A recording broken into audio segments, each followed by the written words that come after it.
अब देखो GST calculation की बात करेंगे। अगर हमने जीएसटी ऐड करना है, अगर हमने जीएसटी को ऐड करना है तो जीएसटी अमाउंट कैसे निकलेगी? आपका जो ओरिजिनल कॉस्ट होगा प्रोडक्ट का मल्टीप्लाई जीएसटी का परसेंटेज, उस प्रोडक्ट के ऊपर जितना भी जीएसटी का परसेंटेज लग रहा है 10%, 12% डिवाइडेड बाय 100, तो नेट प्राइस आपका कैसे आएगा? ये जो आपकी ओरिजिनल कॉस्ट होगी उसके अंदर जीएसटी अमाउंट को ऐड कर दो तो आपका नेट प्राइस निकल जाएगा। ये है जब हम ऐड जीएसटी करते हैं, जीएसटी को जब हम ऐड करते हैं। अब देखो रिमूव करने का क्या तरीका है, आपका जो ओरिजिनल कॉस्ट है उसमें से आप क्या माइनस करोगे? GST amount. जीएसटी अमाउंट कैसे निकलेगा? Original cost into 100 divided by 100 plus GST का परसेंटेज। यहां से आपका जीएसटी अमाउंट निकल जाएगा जो आपने ओरिजिनल कॉस्ट में से माइनस करना है, जिससे आपके पास क्या आ जाएगी? नेट प्राइस आ जाएगा। ठीक है, एग्जाम्पल से समझो। अब ये जो प्रोडक्ट है, कोई प्रोडक्ट है हमने सेल किया है 2000 पे, तो जीएसटी कितना लगेगा? 12% ऑन दैट प्रोडक्ट। अब देखो एक तो 2000 हो गया, अब एक 2000 रुपए का 12% के हिसाब से 240 रुपए हो गया, तो आपका टोटल कितना आ गया? 2240 रुपए। ठीक है, अब जीएसटी क्यों आया? बहुत सारे कमियां जो थी वो क्या थी कि जिससे जीएसटी को लाना पड़ा, इस एग्जाम्पल से समझेंगे हम। ठीक है, अब देखो मान लो कोई शर्ट मैन्युफैक्चरर है जो शर्ट बनाता है, उसने रॉ मटेरियल परचेज किया 10,000 रुपए का। एक शर्ट मैन्युफैक्चरर ने 10,000 रुपए का रॉ मटेरियल परचेज किया शर्ट बनाने के लिए। ठीक है, जिसके ऊपर वो 10% का सेल्स टैक्स दे रहा था 1000 रुपए। 10,000 रुपए का 10% क्या हुआ? 1000 रुपए उसने सेल टैक्स दे दिया उस 10,000 रुपए में जो उसने रॉ मटेरियल परचेज किया था। ठीक है, अब मैन्युफैक्चरर क्या करेगा? अपनी वैल्यू तो ऐड करेगा ना, उसने 5,000 रुपए वैल्यू ऐड कर दी उसके अंदर, जिसके अंदर उसका प्रॉफिट भी इंक्लूड है।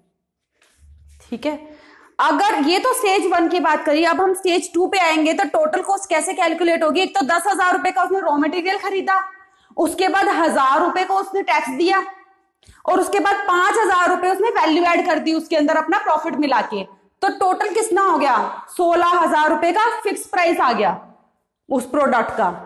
अब देखो कस्टमर ने क्या किया, कस्टमर पाए करेगा 16,000 रुपए पे, और इस 16,000 रुपए पे वो सेल टैक्स दोबारा दे रहा है 10% के हिसाब से 1,600 रुपए। तो फाइनल कॉस्ट कितनी पड़ी? 17,600 रुपए का वो प्रोडक्ट पड़ गया। क्लियर? अब देखो, अब ये जो 1,600 रुपए हैं ये कैसे आए? 1000 रुपए जब 10% इसके ऊपर लगा, ये 1000 रुपए, तो 10% इसके ऊपर भी तो लगा है ना, तो 1000 दोबारा नहीं लग गए, तो सेकंड टाइम टैक्स लगा ना। ठीक है, ये 1000 रुपए वहां से आए हैं। ठीक है, अब ये 100 रुपए कहां से आए? पहले तो उसने 10,000 रुपए पे 10% टैक्स लगा के 1000 रुपए निकाल दिए, अब 1000 रुपए पे फिर टैक्स लगा दिया, तो 100 रुपए आ गए ना 1000 रुपए के, तो ये टैक्स ऑन टैक्स हो गया।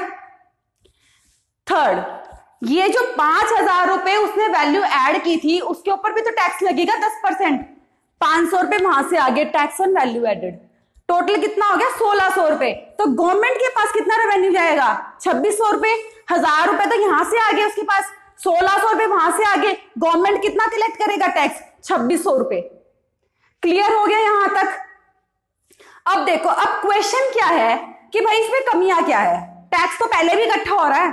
ठीक है, अब देखो ये जो 1000 रुपए हैं ये 2 बार लगे या नहीं लगे? पहले तो पहले लग गए, फिर दोबारा इसके ऊपर लग गए, तो 2 बार 1000 रुपए लग गए। कास्केडिंग इफेक्ट, जब टैक्स पे टैक्स लगता है उसको क्या बोलते हैं? Cascading effect. अब पहले तो 1000 रुपए इस पे से टैक्स आया 10% के हिसाब से, इस 1000 रुपए पे फिर टैक्स लग गया, अब टैक्स पे टैक्स लग गया ना। ठीक है, तो ये 100 रुपए कहां से आ गया? टैक्स ऑन टैक्स है, तो ये भी एक कमी है। फाइनल प्राइस इंक्रीज हो गया, कहां वो 10,000 रुपए की चीज 17,600 पे जाके खत्म हुई है टैक्सेस के चक्कर में।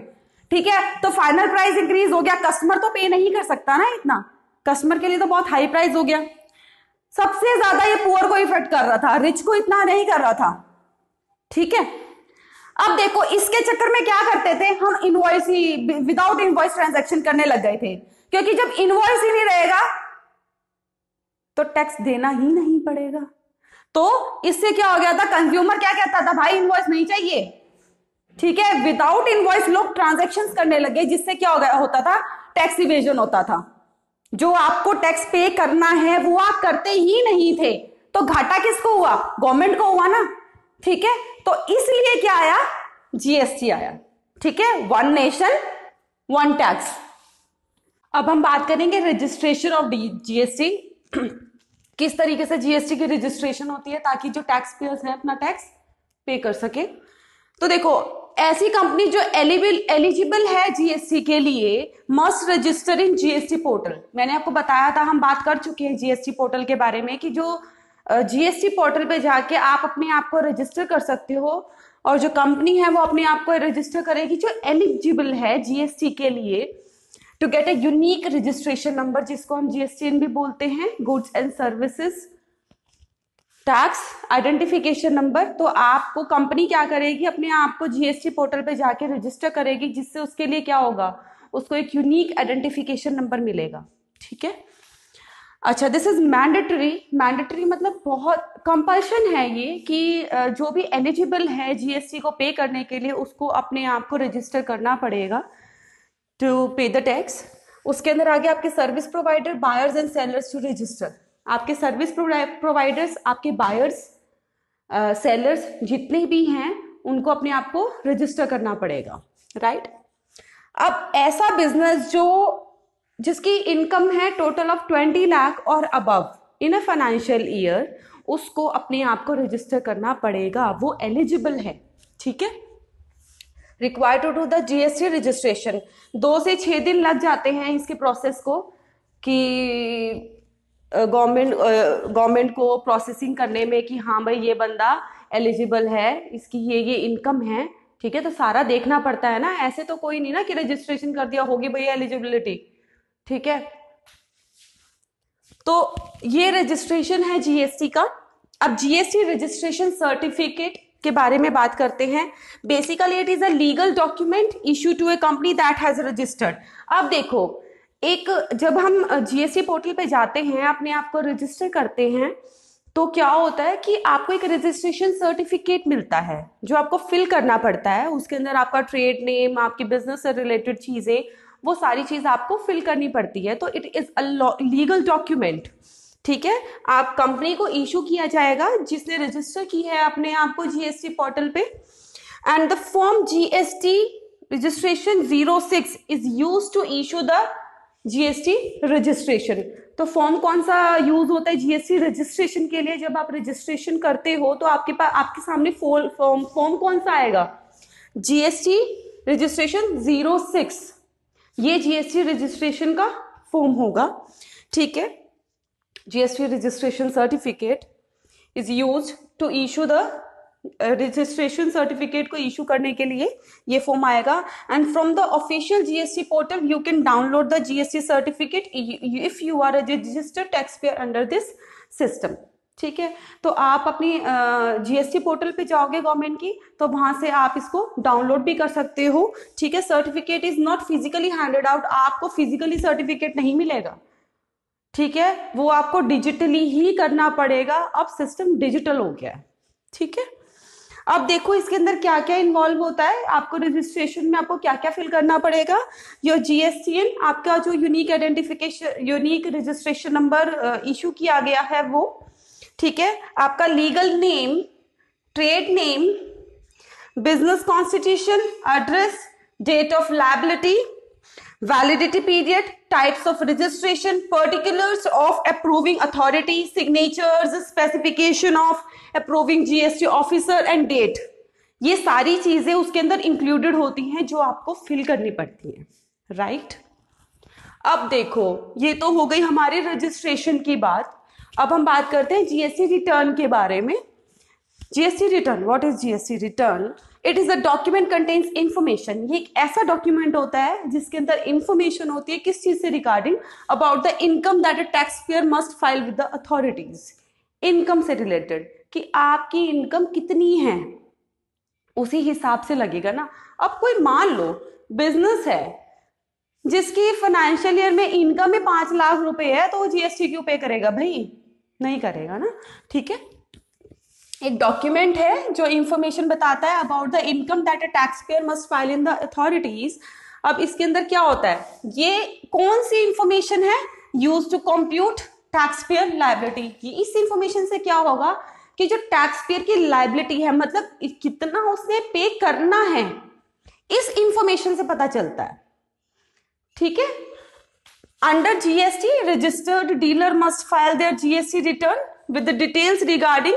अब देखो, जो रजिस्टर्ड डीलर हैं जिनका रजिस्ट्रेशन हो गया है, सब कुछ फिल हो गया है, उसको टैक्स पे करना पड़ेगा ना, उसको अपनी रिटर्न फाइल देनी पड़ेगी ना। Must file there GST return, GST के रिटर्न के लिए फाइल, उसके अंदर विद डिटेल्स, उसके अंदर डिटेल्स क्या होंगी? रिगार्डिंग देयर परचेज, उन्होंने क्या परचेज किया, उनकी सेल कितनी है, इनपुट टैक्स क्रेडिट कितना है, एंड आउटपुट जीएसटी, ये सारी चीज उसके अंदर होगी।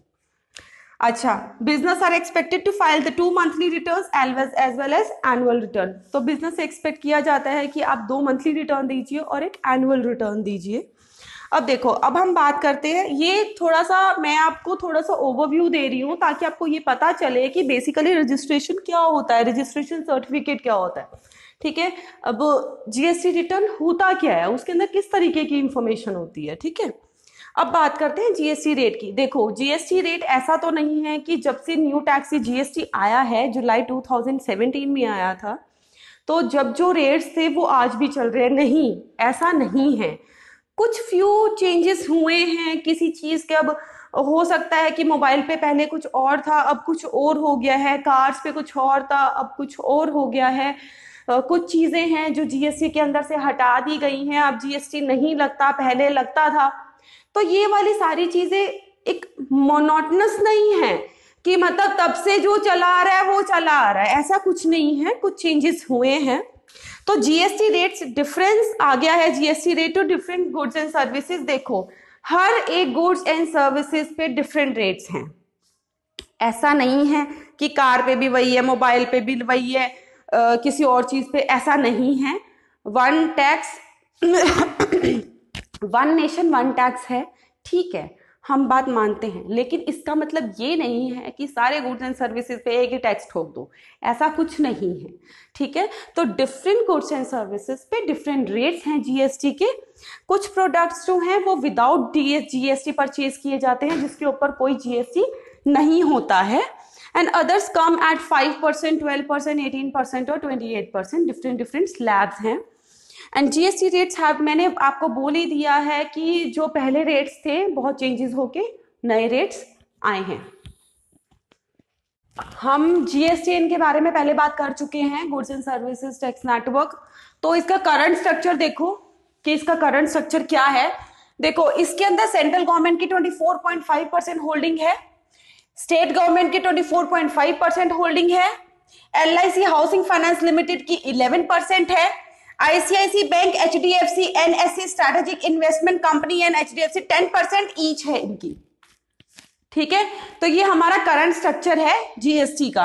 अब देखो, जीएसटीएन का फीचर्स क्या है, बेसिकली क्या करता है ये network, keeping the information of all the tax payer safe and secure. ठीक है, देखो जीएसटीएन के बारे में हम बात कर चुके हैं। बेसिकली ये मैनेज करता है IT structure of GST portal.